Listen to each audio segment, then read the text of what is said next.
le jugement final et l'amour de Dieu. Le message du troisième ange. Le message du troisième ange est un avertissement destiné à persuader les êtres humains d'éviter le sort des méchants en choisissant le camp de l'agneau. Cet avertissement solennel conduit à une description du but ultime du jugement final. Le langage et l'imagerie musclée persistent. Il sera tourmenté dans le feu et le soufre devant les saints anges et devant l'agneau. Apocalypse 14, le verset 10. Le jugement final et la croix. Le verbe grec bassanizo, torturé, tourmenté, véhicule une idée qui aujourd'hui répugne à la plupart des gens. Ce verbe désigne une douleur physique et ou mentale atroce sur laquelle l'individu n'a aucun contrôle.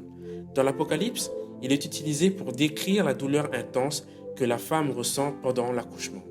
Dans le cas des méchants, le verbe est employé au futur à la forme passive. Il sera tourmenté. La question est de savoir qui ou quoi les tourmente.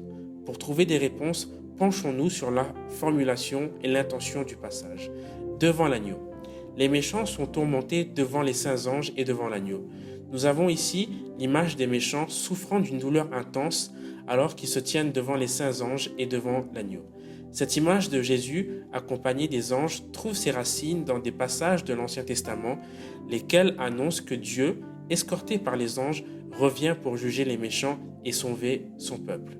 Dans le Nouveau Testament, certains passages décrivent la réalité visible et glorieuse de la venue du Christ. À son retour, Christ viendra escorté par ses anges. Ce sera l'apparition la plus glorieuse de Jésus aux êtres humains et tous le verront. Apocalypse 14, le verset 10, ne parle pas de la seconde venue de Jésus où seuls ceux qui sont vivants le verront. L'ange emprunte ici le langage du retour de Jésus pour nous informer que lors du jugement dernier, Christ apparaîtra une dernière fois aux méchants de tous âges ainsi qu'aux chérubins déchus. L'agneau et la croix. Le fait que le langage du troisième ange soit très précis n'est pas à négliger. Les méchants se tiennent devant l'agneau, pas devant le roi des rois, ni même devant le Seigneur. Lorsqu'ils lèvent les yeux, ils voient Christ en tant qu'agneau de Dieu, qui sur la croix a manifesté l'amour infini de Dieu pour toutes ses créatures. L'évangile éternel concerne précisément la nature aimante de Dieu, laquelle est orientée vers l'autre. Jésus a déclaré « Et moi, quand j'aurai été élevé de la terre, j'attirerai tous les hommes à moi, les uns pour le salut, les autres pour le jugement. » Dans le tribunal de Dieu, les méchants et toutes les puissances maléfiques sont ramenés à la révélation la plus profonde qui ait jamais été révélée de l'amour de Dieu dans l'histoire de l'univers. Ellen White parle du moment où le trône du Christ s'élève au-dessus des murs de la Nouvelle Jérusalem.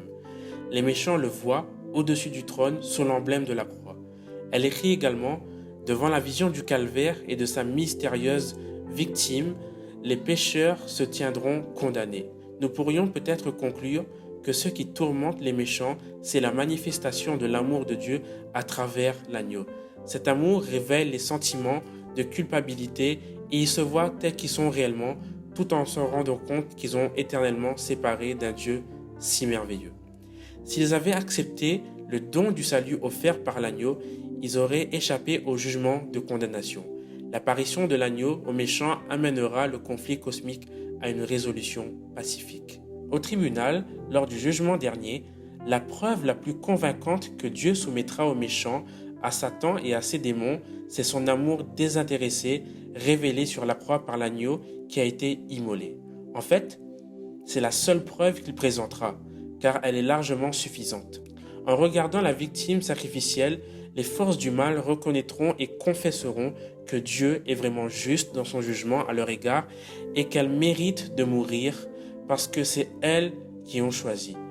Jean a anticipé ce moment lorsqu'il a écrit « Et toutes les créatures qui sont dans le ciel, sur la terre, sous la terre, sur la mer et tout ce qui s'y trouve, je les entendis qui disaient « À celui qui est assis sur le trône et à l'agneau soit la louange, l'honneur, la gloire et la force au siècle des siècles. » Apocalypse 5, le verset 13. Dans la conflagration finale, le cosmos sera purifié de la présence des puissances du mal et du résultat de leur œuvre. Puis je vis un nouveau ciel et une nouvelle terre. Conclusion. L'amour encadre le conflit cosmique. Avant l'apparition du péché, l'univers vibrait en parfaite harmonie par la puissance de l'amour. Et avant la fin du conflit, l'amour restaurera à toute chose une parfaite harmonie. Au cœur même du message des trois anges se trouve cette histoire merveilleuse aux dimensions cosmiques que le monde entier doit entendre en préparation au retour de Jésus. L'Église doit s'efforcer de mettre chacun de ses enseignements, en particulier son eschatologie, et chacun de ses actes au service de l'évangile éternel du salut par la foi en l'agneau. C'est là le message du Seigneur pour tout le monde, message que nos paroles et nos actes doivent incarner. Question pour la réflexion. Comment pouvons-nous partager avec d'autres l'équilibre parfait entre amour et justice dans le caractère de Dieu? Discutez de la citation suivante tirée de la lecture d'aujourd'hui. L'amour encadre le conflit cosmique. Comment cela affecte-t-il notre marche quotidienne avec Jésus? Troisième question. Comment pouvons-nous partager le plus efficacement possible la bonne nouvelle du message des trois anges avec la prochaine génération d'adventistes? Que le Seigneur vous bénisse et je vous souhaite un bon sabbat.